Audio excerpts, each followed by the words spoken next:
And there we go. Yet again. We are live. We are live. As always. Let's well, we're going to share.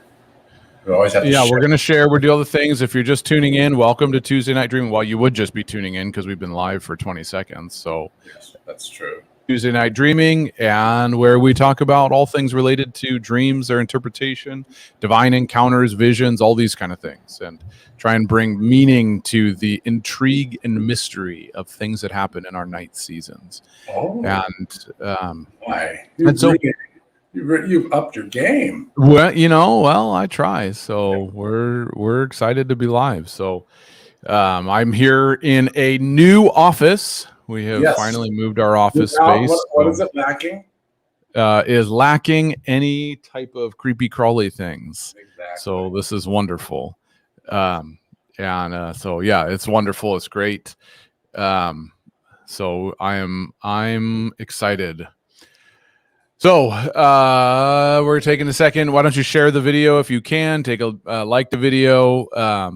Take a second and share it. Oh, here we go. It's right there.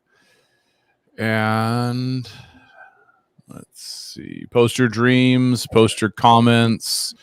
Post your questions. Basically, just post is what you're saying. Just post. Yeah. Let us know what you're thinking. And let's go. Share and share. All right. Let people know what happened last week. What? Yeah. Where we? No, was it last? Was last week we canceled? Yeah, right? last week you were all freaky. Yeah. Man, I walked down to that office, and we've been having problems for the last the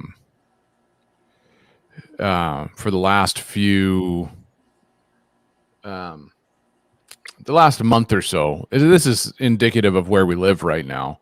There's been a earwig infestation happening across the province that we live in, and it happened to very much so invade our home, and because the office was in our home, very much so invaded our home, and so I walked down to the office.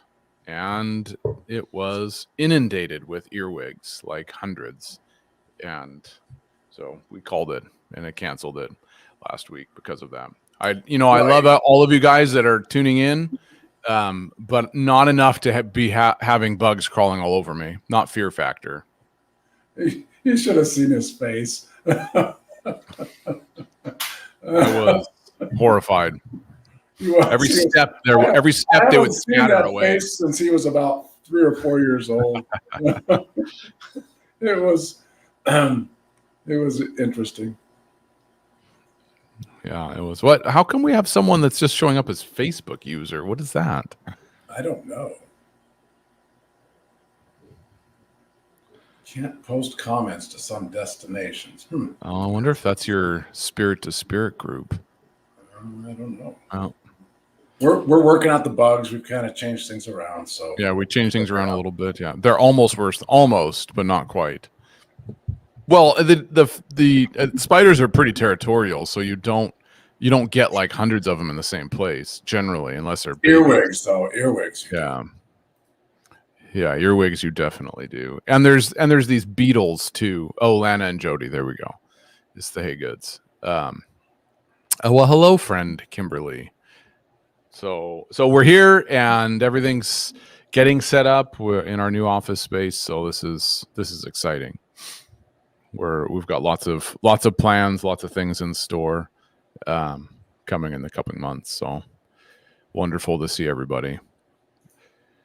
Take a second, by the way, if you would take a second, share the video to your Facebook wall. Lets people know we're going live, and that is very helpful for us. So we would very much appreciate that. And we have lots of dreams to get to tonight, don't we?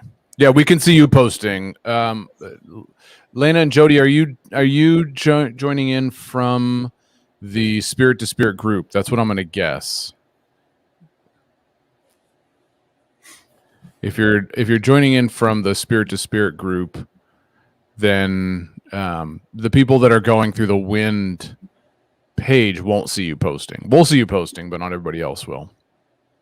So if you jump over to the wind page and stream it through from the wind page, that's where most of the people are. That's probably the better way to go. We're offering it through Spirit to Spirit and a few others, but if you can jump to wind, then you're in with all the other fun people. Yeah. Yeah. So that's otherwise and that's we're going live, and we're live on YouTube as well. On the Wind Ministries YouTube channel. Yeah. So I mean, you could be live on YouTube. Since there's different streams going to different locations, then the location you watch it from is where people can see your comments. Or is where the only people you can see commenting and people that can see your comment are the place that you're streaming it from. We can see it though because we've got it all fancy schmancy put together. Well, we try. Yep. We try. That's right. All right. So there is tonight. What are we talking about? Well, I was just kind of contemplating today and realizing we haven't really broached the subject in Jody, now we see your name. Yes. This is better. And we know Lena is there too. We haven't broached the subject in a little while, which always kind of bears revisiting. Why is it important to look at dreams from a biblical spiritual, in terms of Christian spirituality, and a Judeo-Christian perspective, as opposed to the contemporary, the popular way you get, I mean, in one sense, the popular way you get looking at dreams, where it's just what you're thinking about, you had a hard day at work, so you dream about work, or you ate pizza, so you had a weird dream. That's one particular way of approaching it, or the modern psychological approach to dreams that you tend to see. So why is it important? What's important about understanding dreams from a biblical perspective, Dad? And just once again, looking at that foundational piece. Yeah, so that's a good question. Just trying to pick up all right. We'll just spend a couple minutes on this, and then we'll dive into dreams. It's just not something we've so you kind of have to start a little bit philosophical when you deal with that, because you have to look at the differences between how modern psychoanalytic processes and communities look at life versus how a biblical way of looking at life is, and there truly is a distinction. And I guess you would start by recognizing where you start from, and the premise that you build your view of life on would be either that life centers around the human being and all of their needs, wants, desires, passions, etc., or life begins out of the creature's relationship with the creator, right. and the creator being the foundational component to all of life would be the other way of looking at life. And we could go into a whole thing on from Genesis to Revelation, really, on what it looks like when we live one way versus another way.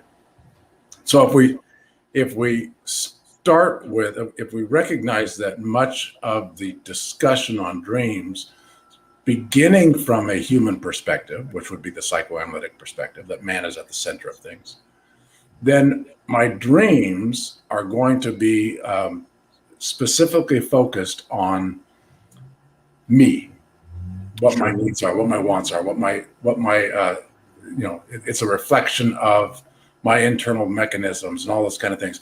And when you hear us using language it sometimes will sound like we're very similar to that, because we do believe that dreams are intrinsically human based.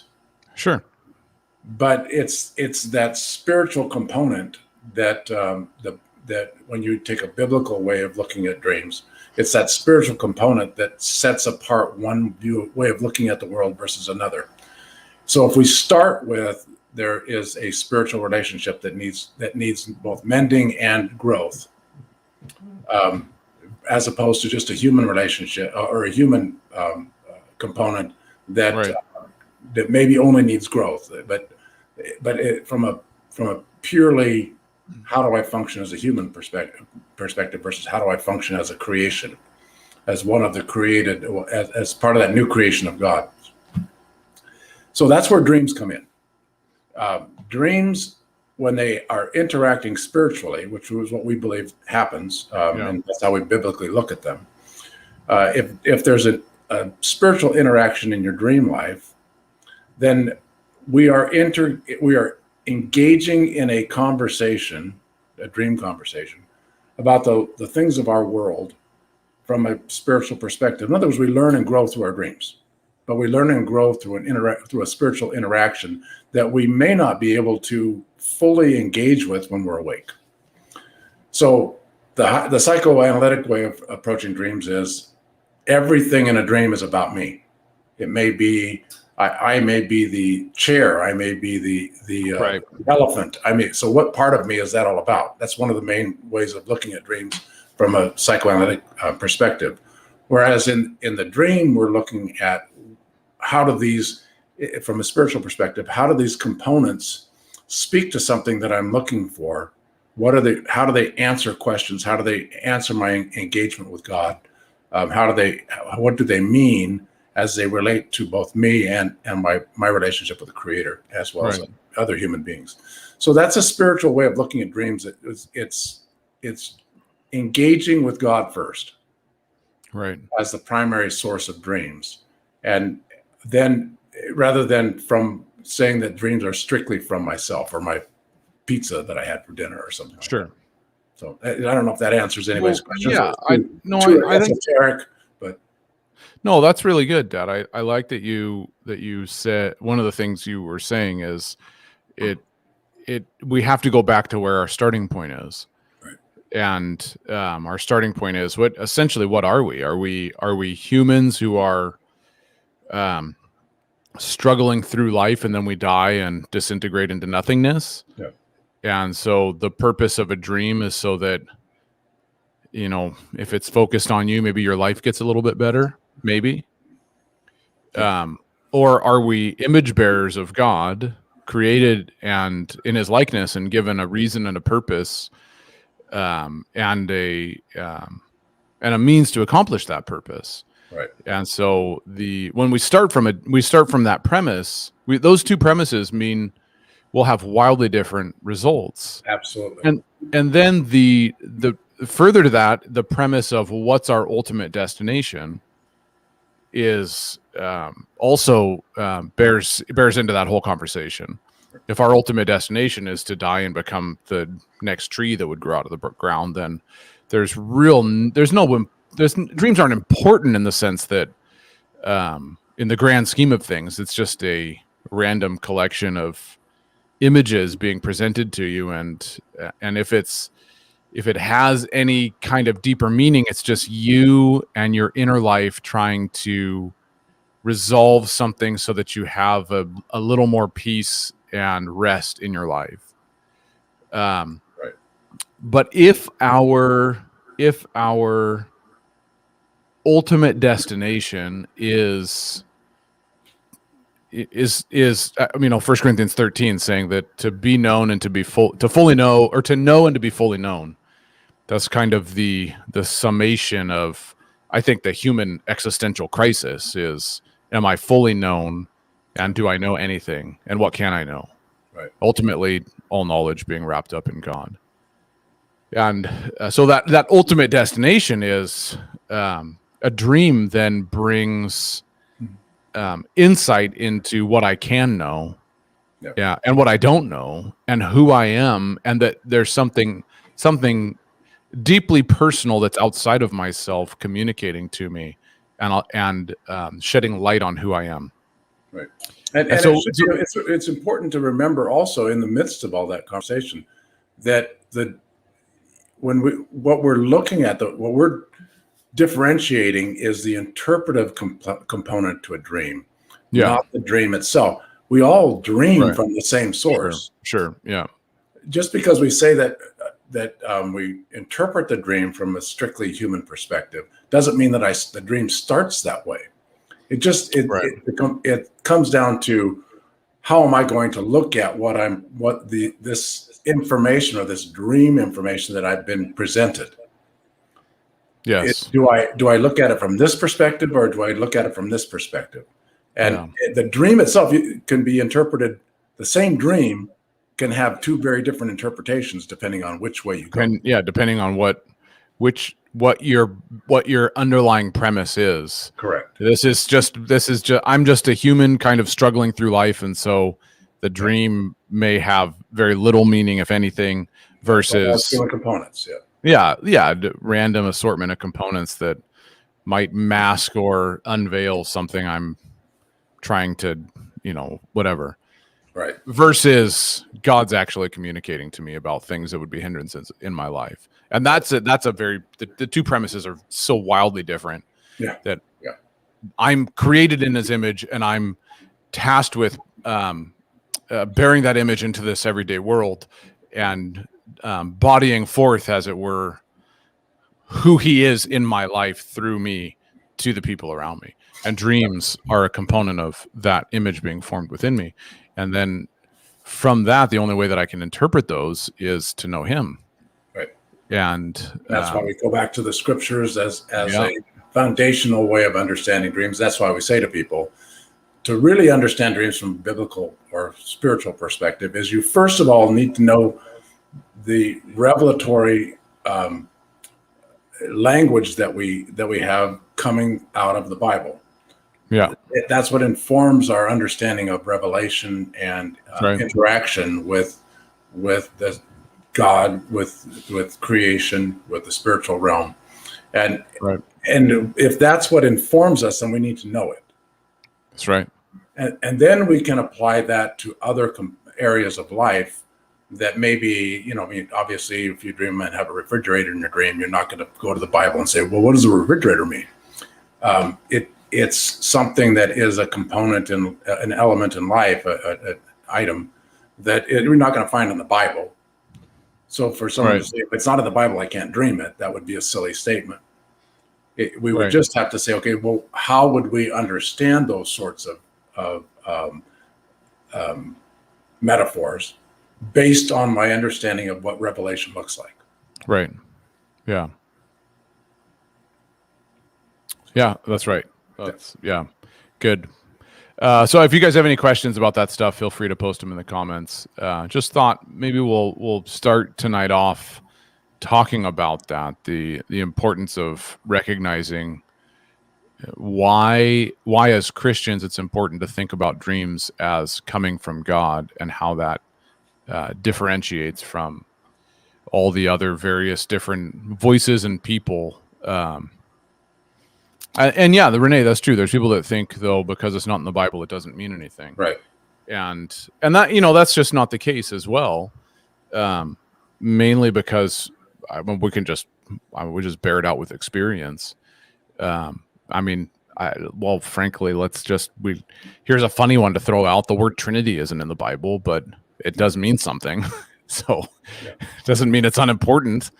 So it's absolutely the most important thing. Yeah, and of course you go back and you say, well, the concept Trinity is found throughout the scriptures. Oh, absolutely. The idea of three in one somehow is permeated into the warp and woof of the scriptures themselves. And from the get-go, you have... Yeah, we have these things that don't make sense unless we kind of put some language to it. Yeah, exactly. That's right. Yeah. Chariots might be in the Bible, though, Kimberly, so we could... Yeah. Vehicles. Vehicles could be in the Bible. That's there are things that are... anyway, this obviously would be a Renee. Maybe we can have Renee's on our dream intensive workshop, so that might be a bring that up tomorrow, Renee, in one of the sessions, and we can talk about that because it's a conversation we can have. It's just probably a longer conversation than we would have right here. Yeah, but it's a good question, and bring it up, and especially because it's something pertinent to what you're experiencing presently.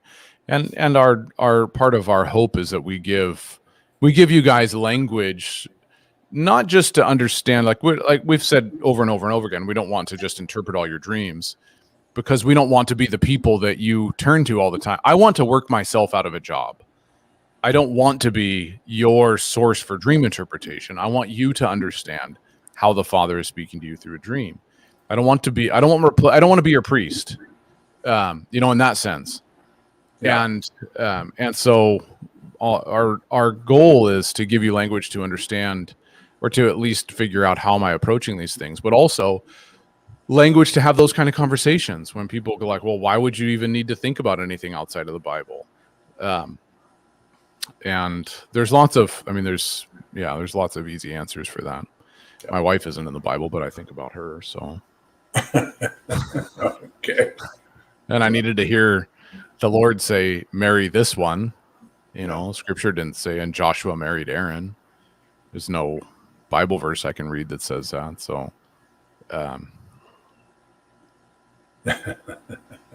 yeah. So, okay. So we've got dreams. Yes, we do. People are posting them like crazy in the comments right now too. Yeah, that's true. Yeah. All right. Let's see. Yeah, they're gonna make me work while I do this. Yeah, that's right. All right. So we have a dream. Let me pop it up there. Who is it? Because we got to make sure they're on. Renee. Oh, it's a Renee dream. I don't know about this one then. Yeah. We should. Before I do that, though, I do need to do one other thing. Give me a second here. I have to move things around. Sorry, guys. I'm looking at all. I've told you this before, but I have like 4 monitors here, so I'm always looking around. He just keeps adding them. If I could have 6 monitors, I would, but I don't have room. It's not that I couldn't make it work. It's just I don't have room. Your glasses would then be very blue. Oh, they're already blue enough. Yeah.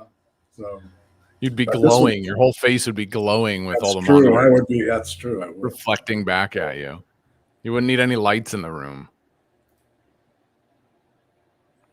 Oh no, my computer. We're just waiting for you, Dad. That's all. I know, it's doing its weird thing again. All right, I think that's going to do it. All right, there we go. Okay. All right, so I don't believe it. Renee, this is not your dream. There's no way you had a dream this short. I just don't believe it. There's no way. You're making something up. Or either that or you're replaced by an alien and you're not really Could Renee. be. That's always possible. Yeah. So she had a dream, right? So she titled it, "Where Will I Find the Money?"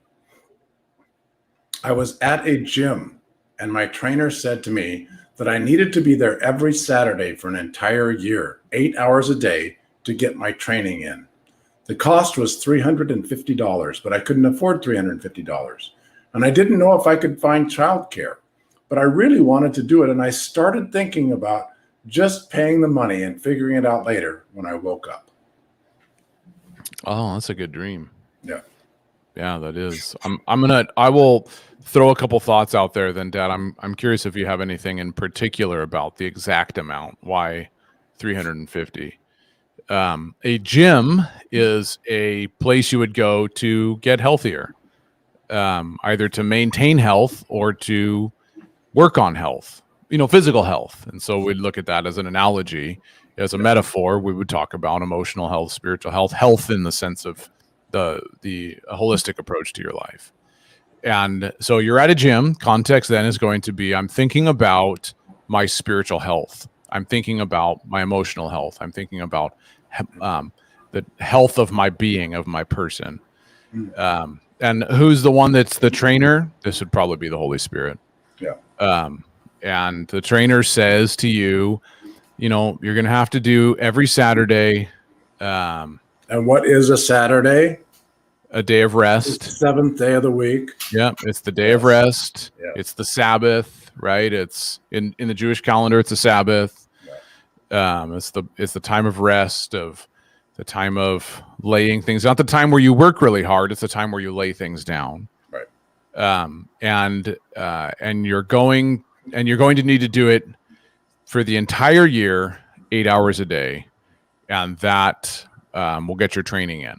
Now, the number 8 is oftentimes associated, and I'd have to look through notes. I can't quite remember why 8 is associated this way, but with pastoral ministry. So that's an interesting one. You know, that might be adding something in there. I know Renee has there's been some dreams that we've interpreted of hers over the last 6 months about some leadership stuff that she's going to be involved with. So anyway, but the dream is basically saying there's work on rest, really, is what it is, to prepare yourself, and it's probably going to cost you something. 8 can be new beginnings too, as well, right. And that's another number. That's another thing that it can be because of the 8th day, right? That you've got the 7 days of the week, and then the 8th day would be the new beginning. And the Hebrew word for 8 as well implies that also. So, whole context of the dream, Renee, you're in a season of looking at what it takes to become healthy and to walk in health. It's going to take the Lord's calling you to practice rest and be intentional about practicing rest, to train yourself in the things that He's training you in. Right. And it's there's a cost associated with it. Yeah. And it's you're counting, and it says nobody does anything. What is it? Jesus, it's Luke 16. Saying you never do anything without counting the cost first. There's a cost for stepping into this. And so there's, that's I don't know. Can I afford this? Can I not afford this? Is it worth it? Can I find the childcare? Are things going to be taken care of? Am I going to be able to do all these things? Right. And ultimately, I love the end of the dream. So you know what? I think I just need to do it and figure it out. Yeah. And, I think the Lord's calling you to be intentional about working on your health, doing it from a place of rest, and worrying about the specifics later.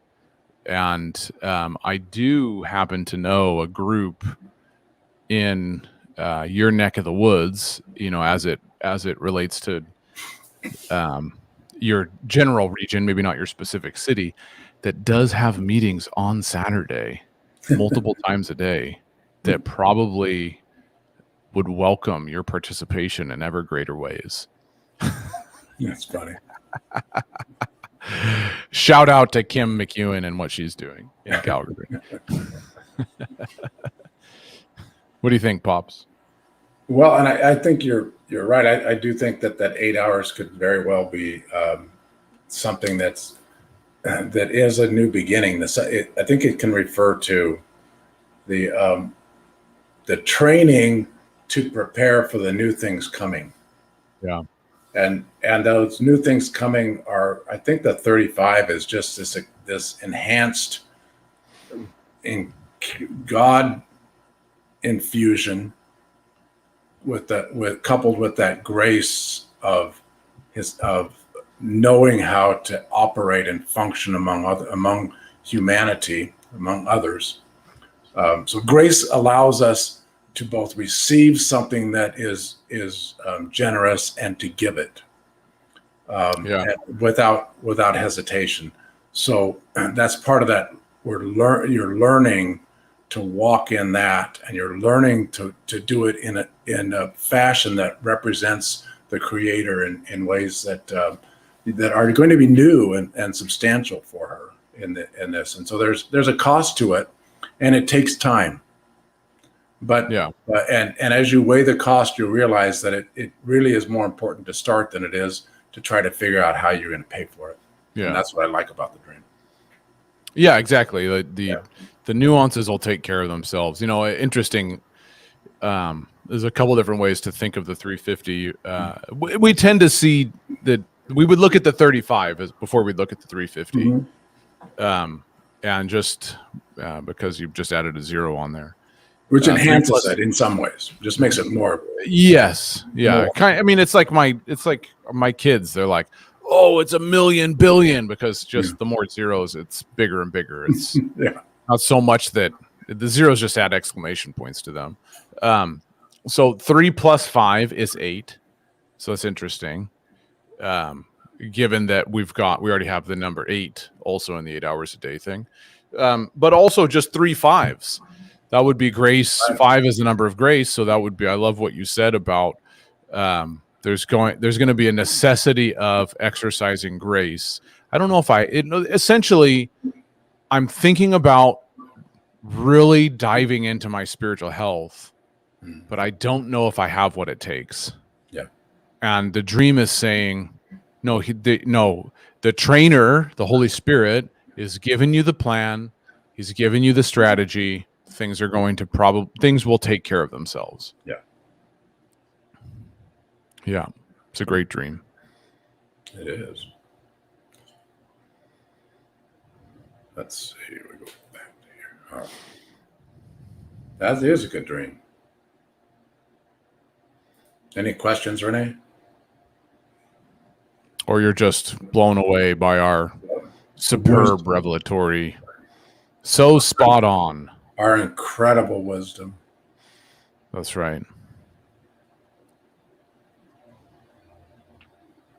Answers a question for me at the moment. Yeah. I wonder if, let's see, if Susan Shepherd. Renee says she's here. I'm just going to put this one up here.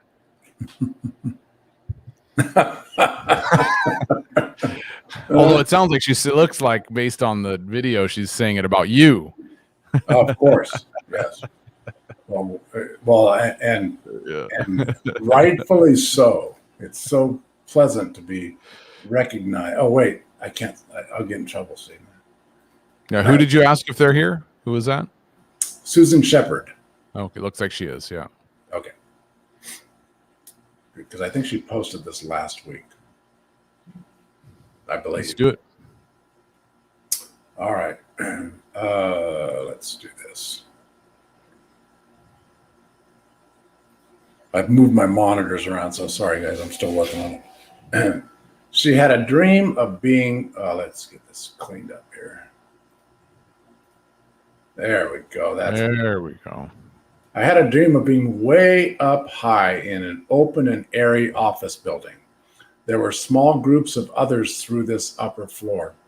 It was white and clean, and Jesus was with me, and another whose face I could not see. Suddenly, Jesus told me to turn around, and as I did, the office and windows and cloud and sky disappeared, and instead I was looking into a night sky with stars and smoky-colored clouds. A winged white horse burst through the clouds. It came down towards me, and around its neck was a leather strap worn like a necklace, and dangling from it was an ancient-looking key. It was about 18 inches long. I reached to touch the horse as it neared, and the dream ended. Interesting. So here's the thing. When we hear dreams when people submit dreams like this, we have to say to everybody else, don't get jealous. Yes. It's a good thing you listen someday to you'll get some cool dreams like this too. Yes. This is a very cool dream. The context in the dream, it's when you're in going through all the details, right? You're in an office building. What do you use an office building for? It's where a collection of people come together to do some work that would benefit the world, right, and enrich themselves. So that's a metaphor of an office building. So you're in a place with a bunch of people trying to figure out how to enrich and benefit the world. That's essentially being part of your being part of a spiritual community. This is talking about purpose and vision and what it is you're trying to accomplish and the work that you're given to do. That's the context for it, right? So in the midst of all of this, in the midst of this place where I'm trying to establish the work that has been given to me to do, Jesus says, let me show you something. And so when you look, everything fades away when you find the thing he's called you to. And here's the real cool thing about this. Well, there's maybe, Dad, you can I want to talk about this key, and but because the winged white horse, that's a Pegasus, right? Well, very similar. And so I'm trying to remember what the myth around Pegasus is, and I just can't think of the context of it offhand. I know I've read about it. Well, it was Pegasus was considered the first horse and the greatest of the horses. Okay. And it was winged because it could carry the gods. It could carry out the purposes of the gods as well. Now, see, Maggie says Pegasus was given to Perseus, and I'm trying to figure out if I only know that because of the movie Clash of the Titans, or if I'm trying to separate between what I've read in Greek mythology or not. The mishmash of Greek mythology is thrown together, all in one jumble. Yes.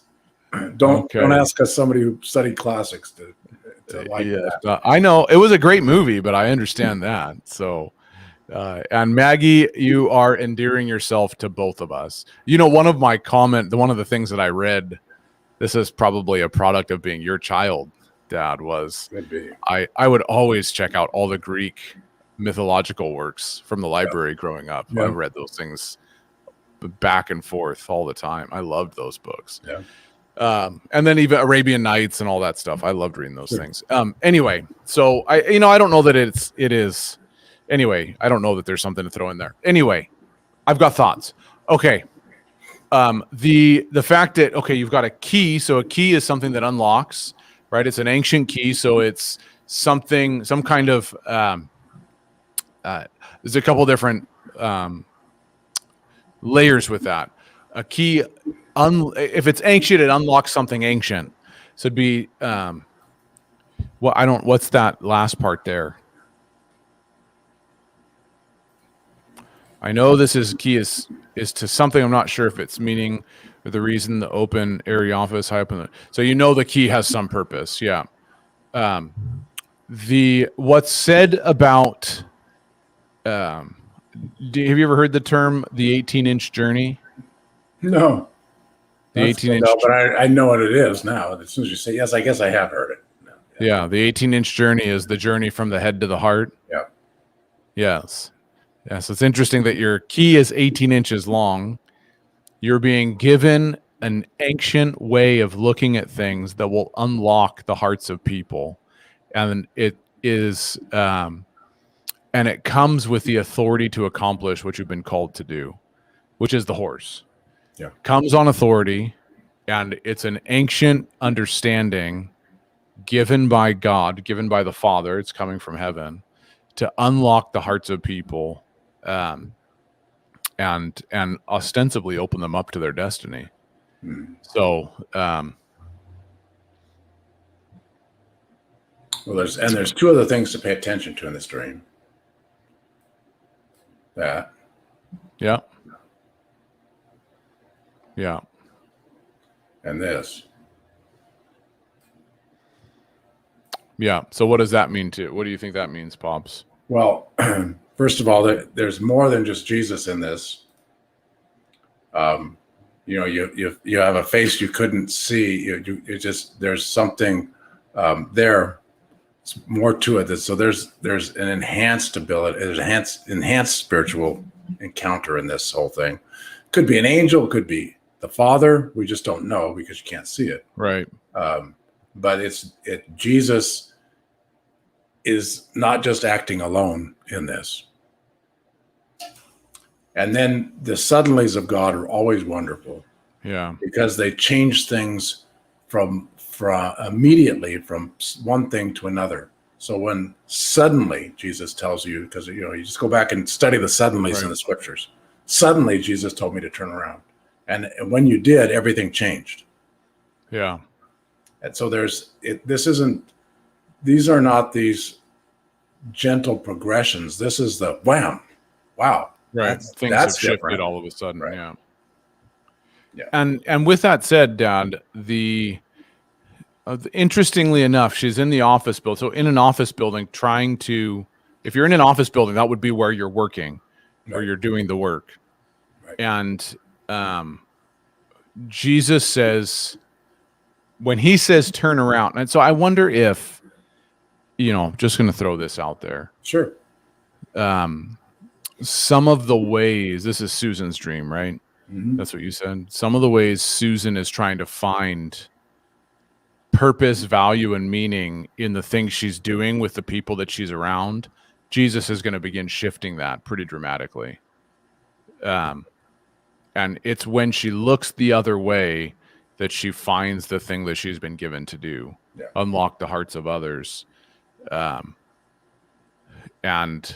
With ancient, there also at the same time, this would be the keys to the keys of the kingdom.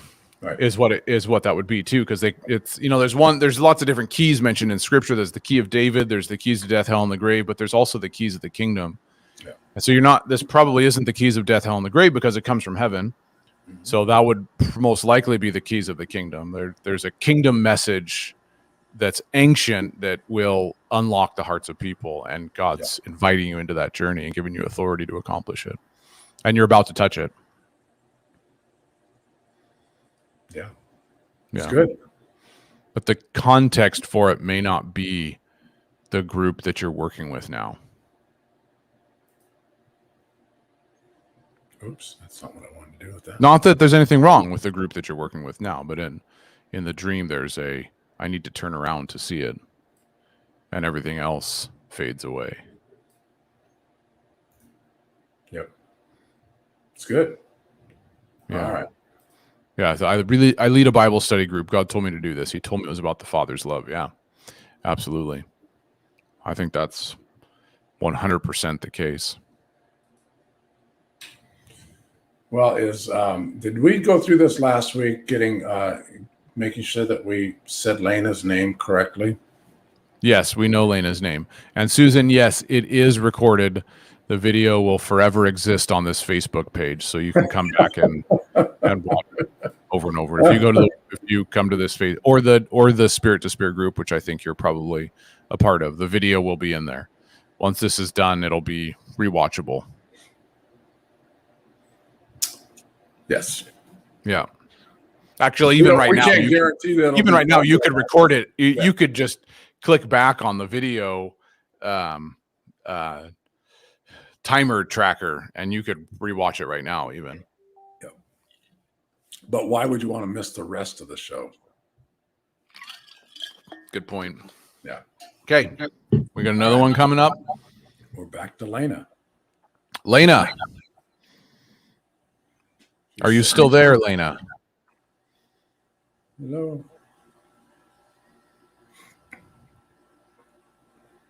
Okay. Lena, hello. Yeah, she's been. She's probably on. Go for it. Yeah, she's been on. So some Canadian friends of mine were having some kind of revival service. Oh, Jody's on. Okay. Lena's okay. Lena and Jody are both there. Yeah. Okay. So some Canadian friends of mine were having some kind of revival service or conference. These people are pastors of a church in Canada, both very gifted in dream interpretation and the prophetic, but new friends of mine, not you guys, by the way. So this was happening in the dream. That's just clarifying. Yes. Yeah. Okay. And they had traveled down here in a travel trailer. The church building seemed very new or modern. These people are praying for me, and the man put a small box that had a needle-looking thing on my back. It looked like a transistor radio. It didn't hurt, scare, or bother me, but I noticed it. After he did this, I saw a table next to me, and this weird-looking junk was on it, and it had come out of me. The woman says to me, "That's just God clearing you out." Then the junk starts coming out of my ears and nose. It almost looked like hair from a sink drain. I just kept pulling it out, feeling like I was being fleshed out. Is that That's it? awesome. Make sure that's all of it. Yep, that's it. Yeah, that's a great dream. Yeah. Yeah, there's some prophetic people in your life that are helping you recognize things that need to be fleshed out. That's, it's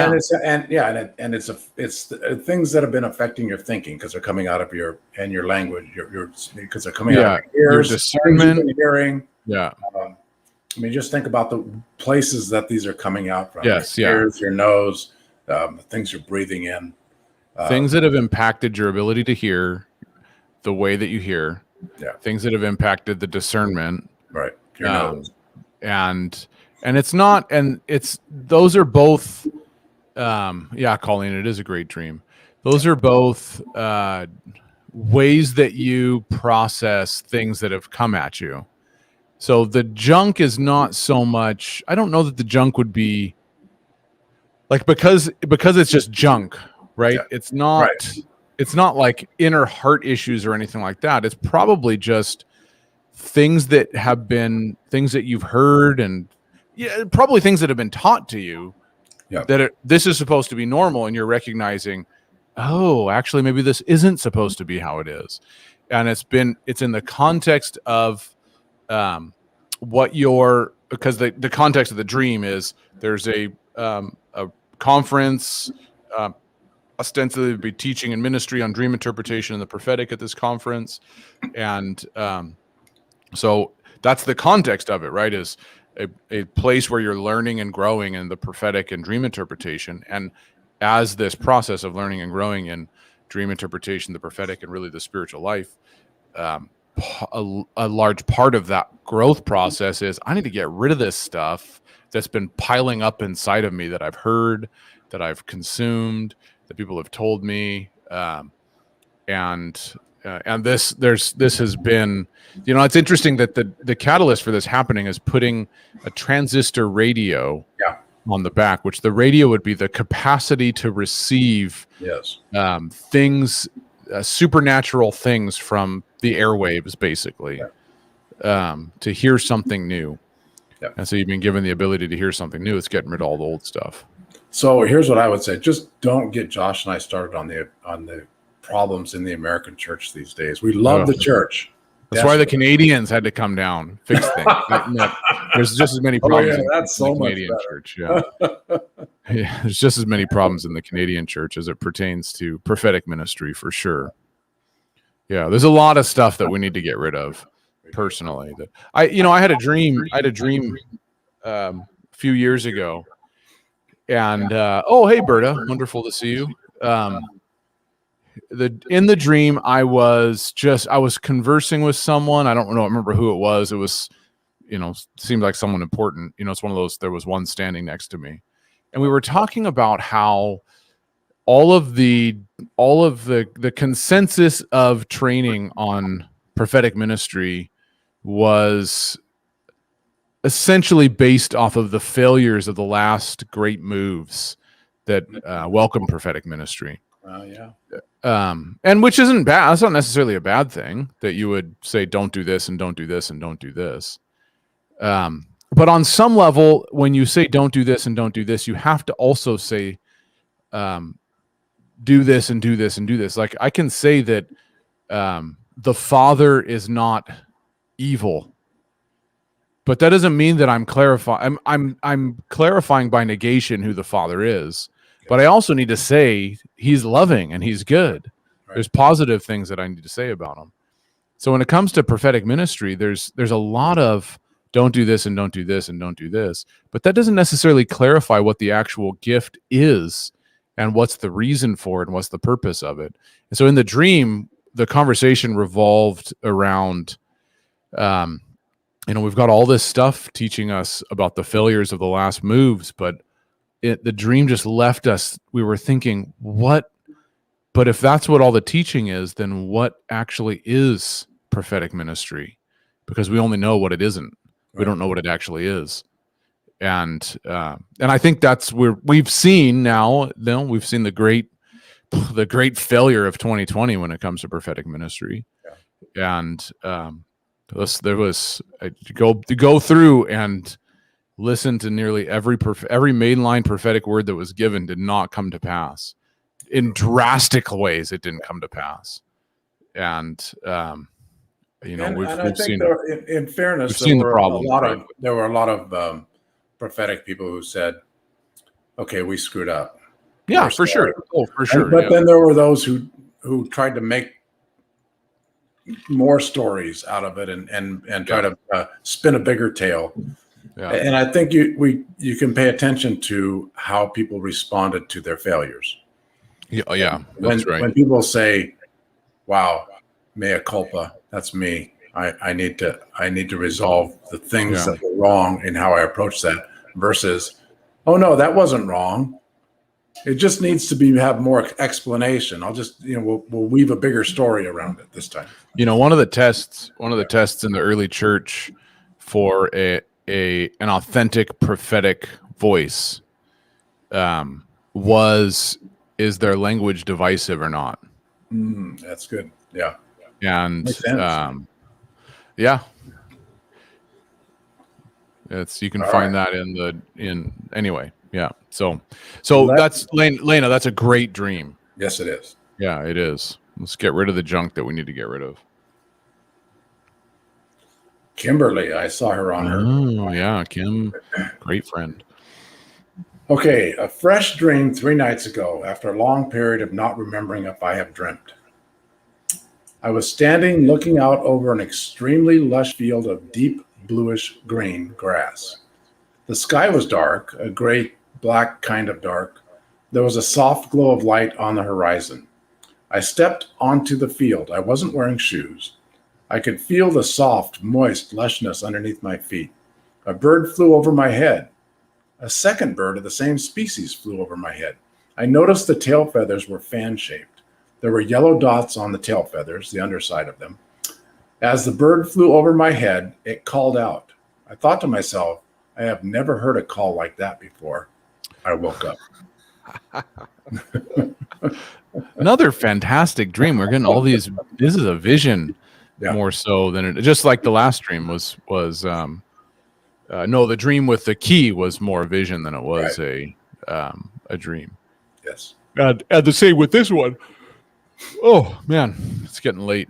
So standing on, you're in a place of peace. Yeah. This is and not in a supernatural peace, right? That's the lush blue. Yes. Grass, yes. Yeah. And it's just peace that is not peace that would normally be, but this is the first part. You're in this place of heavenly peace. Right. The bird flies over your head, 2 birds, and the second bird really attracts your attention. So you're seeing things, you're beginning to see things you've seen before. The first bird flies over, the second bird, oh my goodness, there's yellow on there. And the second bird also calls out. So, and you think, I've never heard a call like that before. So essentially what it's saying is that you're hearing a new call and a new sound. And that new call has something to do with hope. That's what the yellow is. And it's coming from a place of peace. It's not defined yet. You've seen it before. You're seeing it again with more clarity. And it's giving you hope for because you're hearing something new. But again, it doesn't say, this isn't the kind of dream that says, here's all the things to do. This is the kind of dream that says, I'm starting to hear something new. Yeah. And it's something you've seen before, right? Because you've seen the dream. Well, yeah. And I think these dreams are encouraging because I am. You're wondering, like, am I really hearing something different? And you have a dream like that says, yes, you absolutely are hearing something fresh and new and out of this time of peace you've been in. Because sometimes you think, oh, I haven't heard anything. Like you said, I had a fresh dream 3 nights ago after a long period of not remembering if I've dreamt. And here you are having a dream that says, yes, you've been at peace. So it's not dreaming, not a lack of remembering your dreams out of turmoil, but because of peace. Yeah. And now you're coming into a place where you're hearing again something very different, but something familiar. Very cool. Yeah, that's right. You've seen it before, but you're seeing it, and it's different this time. Yeah. And I love the language also in there. She said, "I stepped onto the field." Yeah. Right. And when I stepped onto the field, that's a turn of phrase. When I stepped onto the field, when I went onto the place where I would do the thing, all of a sudden I began seeing it. Yeah. Well, it's a great dream. Let's see. I think we have time for one. We have time for short one dream, and then I've got to get going. Let me fix this one up a little bit.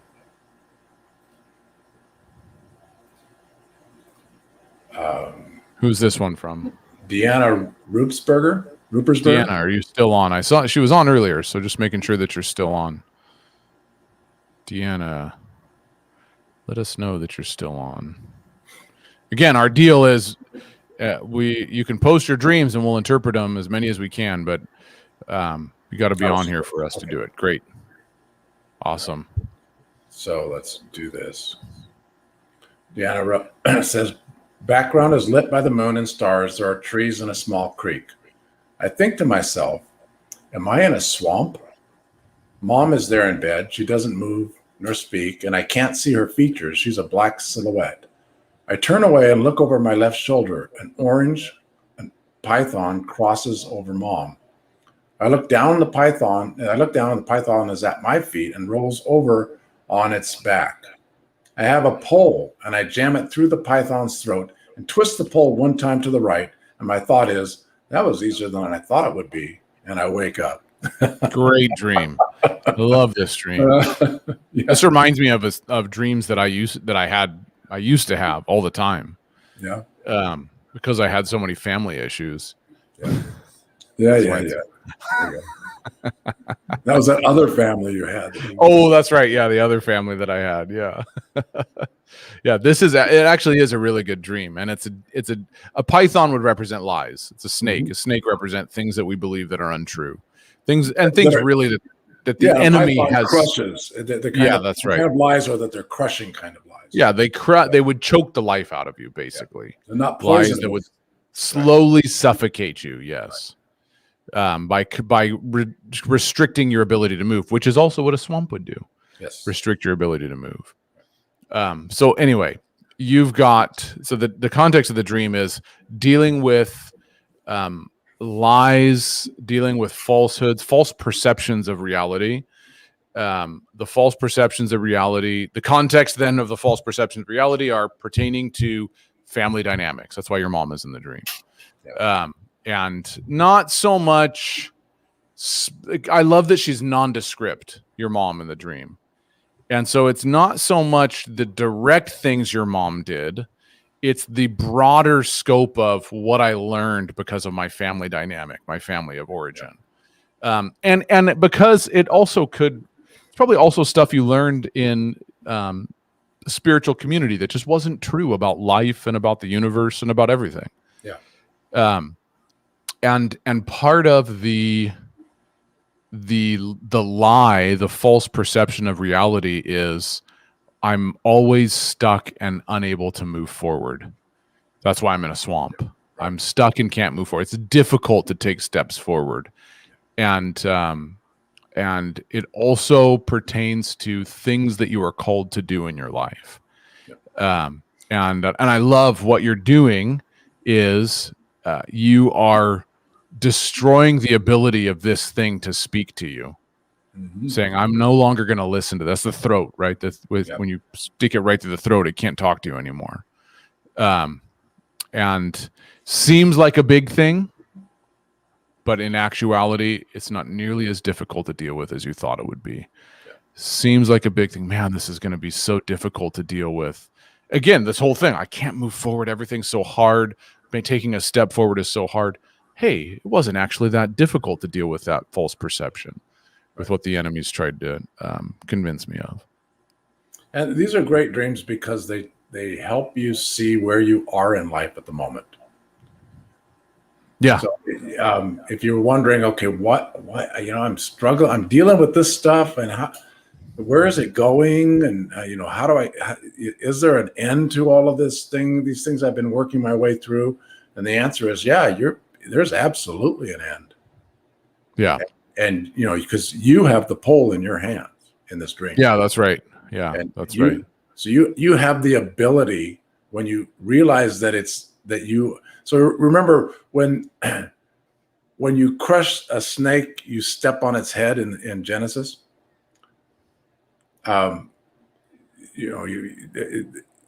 This python is at your feet, and it rolls over, submitting to you at this moment. Right. So the things that have been looked like they were so overwhelming are now having to come under whatever new kind of place you found yourself in, Deanna. Yeah. Because you somehow you've gotten, and we would use in Christian terms, we would use the language of authority. Right. Somehow you've come to a place where you recognize what it is. It's a big thing when you recognize what it is. And in recognizing what it is, you're now able to tell it what it isn't. And that's authority. Yeah. I realize what you think you are. Now I'm telling you what you really aren't. Yeah. And you are not able to control me any longer. And one of the other, I just recognized, and I forgot about this part, that it's an orange python. Right. So it's also a false perception of perseverance. Right. And, well, I just need to keep trying harder and suck it up. And no, actually, when the grace of Jesus comes into our life, I'm not saying that there won't be difficult things to deal with. I'm not saying that.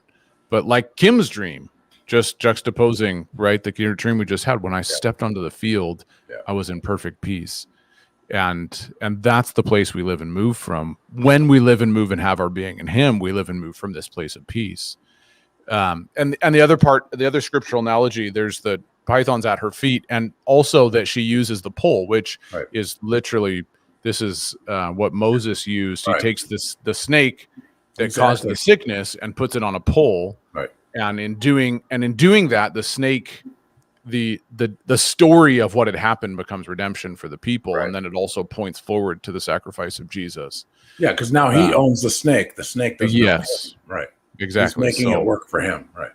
Yes, exactly. So in doing that, there's redemption for all things. And that's part of it that was easier than I thought it was. Yeah. That's God's redeeming this. Yeah. Yeah, it's a great dream.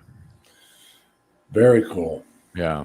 Well, Josh, we've come to the end of our time. The end of yet another one. That's right. And it's been wonderful. We got quite a few dreams. Well, they had some we didn't get through. No bugs. No bugs in your office. None in mine. So good here anyway. And we are good. And you have some people that'll be joining you tomorrow, right? For our class. Yeah. Okay. For the Dream Intensive workshop. Yep. All right. We've got there's a number of people on here that will be with us tomorrow. They've been asking for you to be part of it, Dad. Well, we'll work on that. I know I'm just trying to get moved. That's all. Just trying to get our house on the market. And once we get all that done, we'll get Teresa on here to talk about Heart Sync again, and maybe we can get both our wives to talk about Heart Sync a bit. That'd be good. That'd be good. Yeah. You guys will love that conversation. See, Annette's already saying, "Woohoo! Yes, join us. Come over, join us. Yes, join us. Come to the other side." Yeah, Patty Ann Gove, she's on there. She's saying, "Yes, please. I want you on there, Dad." We'll get there. So, but thank you guys for all joining us this evening. Blessings to you all. May you have an increase of peace, an increase of His presence, an increase in your finances, as well as your comfort, and may you have. I really have just a sense that in the coming days, weeks, months, that this fresh ability to communicate the things that are on our hearts to our friends is just gonna, it's like it's gonna flow in new ways, where what before was difficult to have a conversation, there's this openness, and especially to those of you who've been dreaming, I just want to bless you with that there's an openness in your ability to communicate. The things that are important to you and on your heart, saying them in ways that bring life, when before they may have been rejected, but there's just this life-giving ability. Then I just bless you with that. So may you increase in that, and may you increase in your dreams. We just ask that the Father's blessing be upon you, and we will see you guys next week. Amen. Amen.